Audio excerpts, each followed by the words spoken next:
putol na yung mga puno. Understood naman yun kapag kasabayan mo, dun ka lang, di ba? Ano kayang nakain ng mga to at pinasok pati ang San Jose? Lalarga na naman ang team mananabas ng San Jose Occidental Mindoro. Ayan sila. So ang schedule namin ngayon ay Barangay Mapaya. So shout out sa mga taga Barangay Mapaya, San Miguel. Nandito na kami, ang puputol ng inyong kaligayahan. Hindi ko pa rin napupuntahan tong San Miguel na to. Pero ito ata yung merong resort doon sa bungad. Meron akong isang gustong puntahan yung Paklolo. Ang sabi nila meron daw kaming schedule doon. Hindi ko alam kung part na yon ng Magsaysay. Sobrang ganda, lalo na yung tinatawag nilang Magtangkob River. So nung nakaraan, dito tayo nag-clearing sa Antipolo. Then kahapon dito naman sa kabila sa Manggarin. At ngayon papunta tayo ng Barangay Mapaya, San Miguel. Kapag kaganto pa lang nagki-clearing kami, madalang na kaming kumuha ng mga project sa labas, yung mga electrical. So Sabado or Linggo, yun na lang yung time namin para sa electrical. So malapit na tayo dyan sa may tabi ng gasolinahan. Meron dyang likuan papasok doon sa loob. So dito yung papuntang San Miguel. So nababa na nila yung cutout. Pasok na tayo doon sa loob. Ito ang Barangay Mapaya, San Miguel. One eternity later. Isang araw lang. Isang araw daw? Lang, no? Nagpupol. Isang Baka araw. sila TikTok? Ba't pinasok nila to? Marami sila. Hindi ko lang alam kung hanggang doon sila. Hawak din nila to? Hindi eh. Ba't pinasok nila? Anong lugar sila, Magsaysay? Nagsaysay. Okay, so nandito tayo ngayon sa Mapaya, San Miguel, pero putol na yung mga puno. So tingnan natin doon kung naputol lahat. Tinira daw to ng mga tiga Magsaysay. Pero syempre, hindi nila sakop to Sakop pa to ng San Jose. So kami dapat yung magpuputol ng puno dito. Hindi ko alam kung nagkaroon ba ng misunderstanding. Pero kasi understood naman yun kapag kasabayan mo, dun ka lang, di ba? So sa kami lilipat ngayon. Ito yung naka-schedule sa amin. Masisipag pala talaga yung mga taga-bayan ng Magsaysay, ano? Nice one. Ano kayang nakain ng mga to at pinasok pati ang San Jose? So balik na tayo. Nakita na ni brother yung mga pinutol doon sa dulo. So hintayin na lang natin yung decision nila kung lilipat tayo ng ibang lugar o puputulin pa rin to. Dahil yung pagputol nila ay tamang bawas-bawas lang. At yung mga malalaking puno, iniiwan nila. Punta na tayo sa labas. So itataas muna itong cut out ng San Miguel at lilipat tayo sa ibang lugar. Hindi ko pa alam kung saan So yan, kinakabit na yung cut out.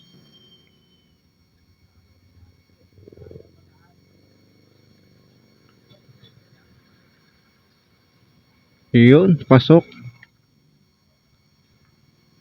Sabay. Tulak. Ayun. So yun, meron na silang kuryente.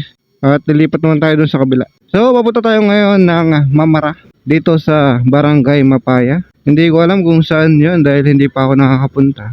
Pero isa lang ang alam ko, ang way na to ay papunta doon sa Paklolo. Parang hindi rin ata alam ng opisina na pinasok nila itong Mapaya. Hindi naman siguro bawal pero sana nagsasabi kasi nagkakaroon ng conflict sa schedule. Okay, so dito lang ata yung Mamara. Pag indiretso mo to, papunta ng Paklolo to. So hintayin muna natin sila dahil hindi ko alam kung saan yung mismong Mamara. Okay, so pumasok sila doon. Titignan kung may mga pinutol dito para if ever na putol na, so hanap na lang ulit ng bagong lugar na pagkiklearingan. So hintay na lang muna tayo dito. So hanap muna ako ng bulkitan dahil na flat si Clicky. So binumbahan ko lang siya kanina para umabot dun sa labas. Medyo malubak kasi talaga dito. Hindi ko alam kung ipit o pako. So nandito kami ngayon sa Barangay Mapaya, Purok Barumbong. So hanap muna ako ng vulcanizing shop. Hanapin natin si Tuto. Sasama tayo. To! Samahan mo ako. Saan? Magpapabulkit ako. Angkas mo ako babalik dito. Tara. Sige na ko. Sige na. Marami ka naman pera Hahanap lang muna ako ng vulcanizing shop. Kinausap ko na rin si Toto para meron akong sasakyan pabalik. So tanong tayo dito kung merong vulcanizing shop. Ay, ito pala, Buenas. Ang laki-laki, hindi mo nabasa. Okay, so ito yung vulcanizing. Tao po, sa inyo po to? Okay po. Sige po. Few moments later. Nandito kami ngayon sa Barangay Mapaya, Purok Barumbong. Puntahan natin sila.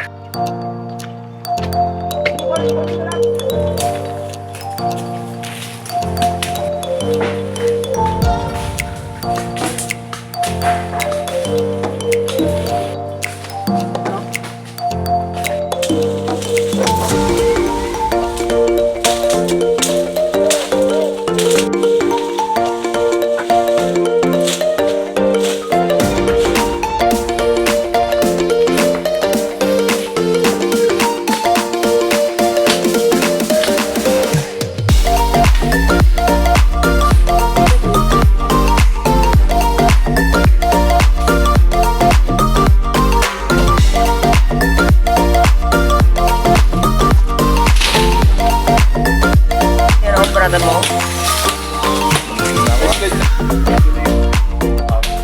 Palabas na kami ngayon ng Sitio Barumbong. So nakikakasalang muna ako kay Toto. So nabulkit na si Kleki. So pauwi na tayo ngayon. Mag-alas 12 na. So dapat meron tayong 1 hour preparation bago pumasok. Para kahit pa paano makapag-review man lang. So hanggang dito na lang. Kita-kits na lang sa ating mga susunod na upload.